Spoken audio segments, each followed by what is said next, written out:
rupiah.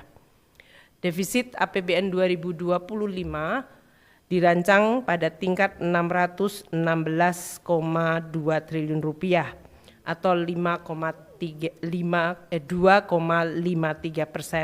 dari GDP.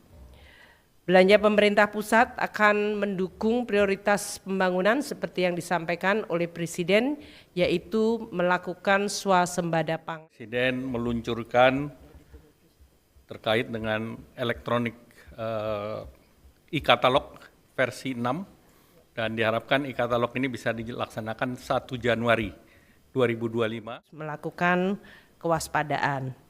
Meskipun kondisi Indonesia relatif dalam situasi yang baik, pertumbuhan ekonomi adalah sekitar 5% semenjak tahun 2022 hingga 2024. Dan kita juga melihat laju inflasi yang terakhir angka 1,55 juga merupakan laju inflasi yang terendah, yaitu pada mulai bulan April dengan pembentukan atau pembahasan mengenai kerangka ekonomi makro dan pokok-pokok kebijakan fiskal dan kemudian dibahas dengan DPR dan kemudian diajukan oleh Bapak Presiden Jokowi pada bulan Agustus tanggal 16 2024 untuk dibahas RUU APBN-nya dengan DPR dan diselesaikan pada akhir September.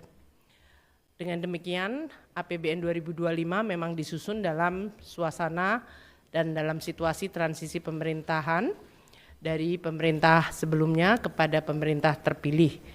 Dan dalam pelaksanaan penyusunan tersebut telah dilakukan konsultasi dan komunikasi dengan Presiden terpilih sehingga program-program dari Presiden terpilih telah terakomodasi di dalam APBN 2025.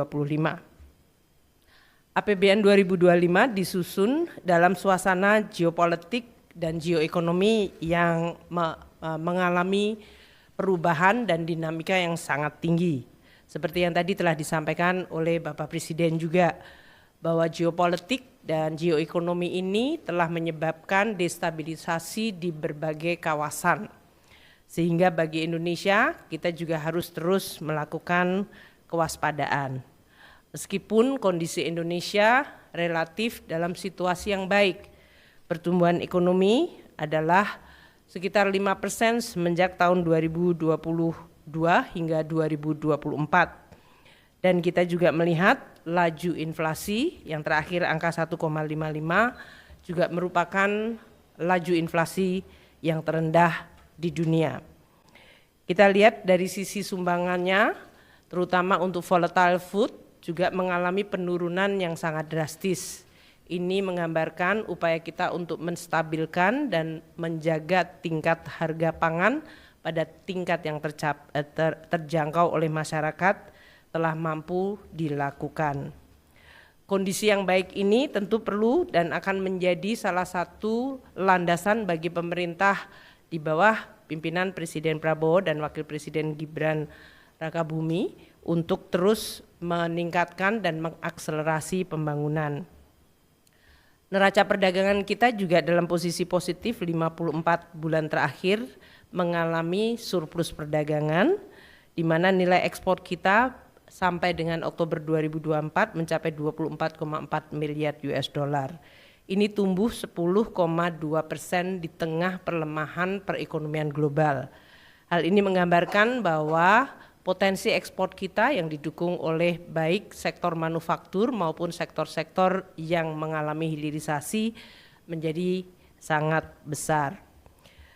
Kita juga melihat bahwa APBN 2025 disusun dengan rancangan untuk bisa menciptakan dan menjaga stabilitas, inklusivitas, namun terus mengakselerasi nilai tambah melalui hilirisasi. Asumsi makro di dalam 2025 adalah pertumbuhan 5,2%, inflasi 2,5%, tingkat bunga surat berharga negara 10 tahun adalah 7%, nilai tukar rupiah Rp16.000 per dolar, harga minyak mentah $82 per barel, lifting minyak dan lifting gas adalah 605.000 barel dan untuk lifting gas 1.005.000 barel per hari. APBN 2025 dirancang dengan target pendapatan negara sebesar 3.005,1 triliun rupiah, di mana untuk perpajakan akan menyumbang 2.490,9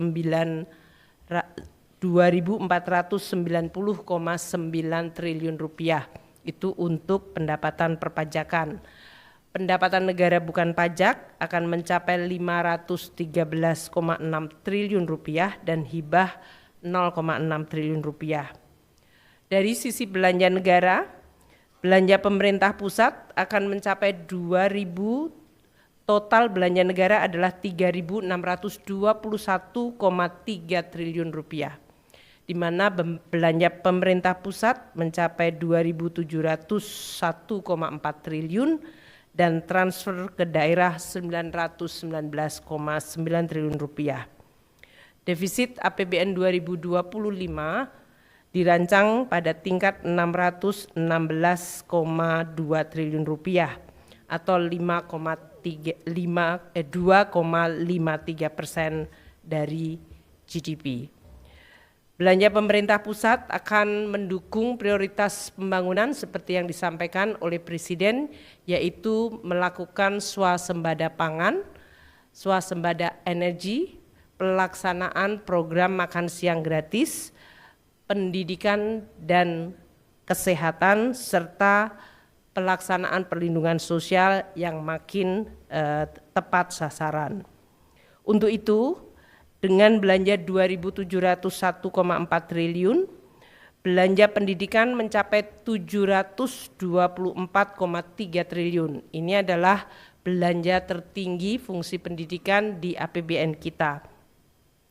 Untuk kesehatan 218,5 triliun rupiah, perlindungan sosial mencapai 503,2 triliun rupiah, dan untuk ketahanan pangan mencapai 144,6 triliun rupiah.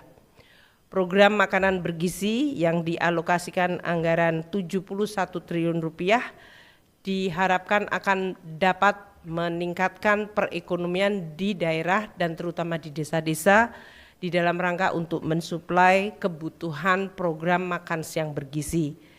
Dengan demikian, program makanan bergizi disertai dengan dana desa yang sebesar 70 triliun rupiah akan bisa menggerakkan desa dengan volume aktivitas dan juga volume uang yang meningkat.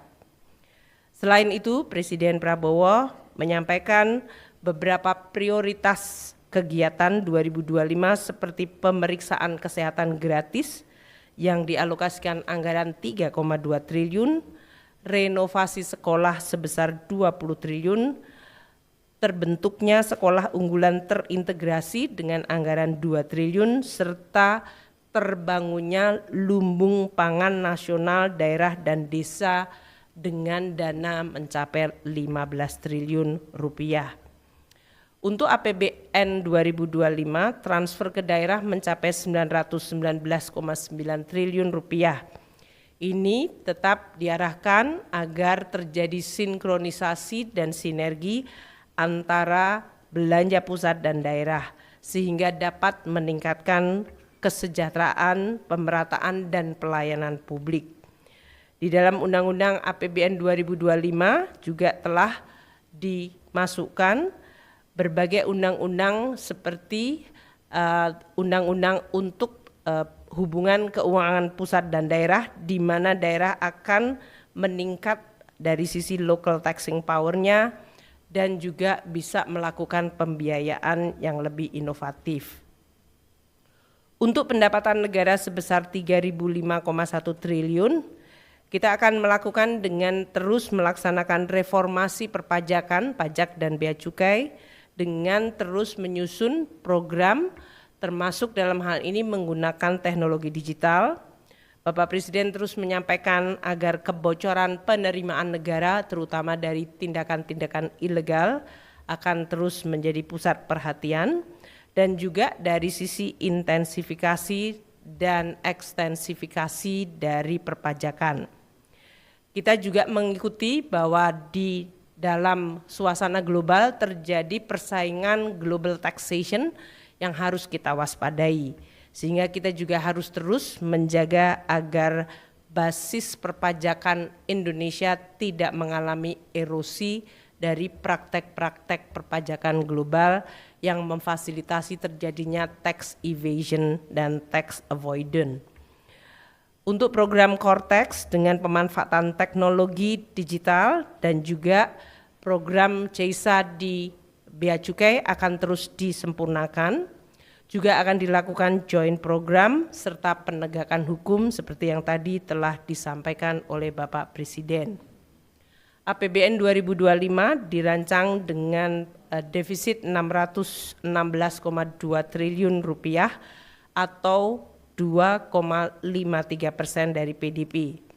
Dalam kondisi global yang terus dinamis, pembiayaan defisit akan dilakukan secara hati-hati dengan terus meningkatkan kredibilitas, sustainabilitas, dan kesehatan APBN sehingga biaya dari defisit dapat terus ditekan. Kami juga akan terus menggunakan pembiayaan termasuk di dalamnya dalam rangka penguatan dari Sovereign Wealth Fund dan peranan dari BUMN. Mungkin itu yang kami sampaikan. Hal lain yang mungkin baru pada penyerahan DIPA tahun ini adalah DIPA atau daftar isian pelaksanaan anggaran dilakukan secara elektronik sehingga tidak ada lagi penyerahan buku. Pak Menko juga mendapatkan semuanya dalam bentuk elektronik yang bisa dipindai dari alat elektronik masing-masing yang kemudian masing-masing kementerian dan lembaga telah mendapatkan berbagai data yang sifatnya detail dari anggarannya. Mungkin Pak Menko mau menyampaikan dari sisi contohnya. Tadi saya dapatnya dari DIPA-nya Kementerian Luar Negeri karena DIPA-nya saya baru saja di sini kali. Karena tadi Pak Menlu nggak bisa buka jadi saya bukakan. Ini kira-kira kayak gini bentuknya. Yaitu ada jumlah alokasi anggaran per kementerian lembaga untuk berapa program, berapa kegiatan, dan juga dari satuan unit eselon 1-nya. Demikian yang bisa saya sampaikan. Terima kasih. Assalamualaikum warahmatullahi wabarakatuh. Ya, Pak. Cukup. Ada pertanyaan? Satu lagi aja.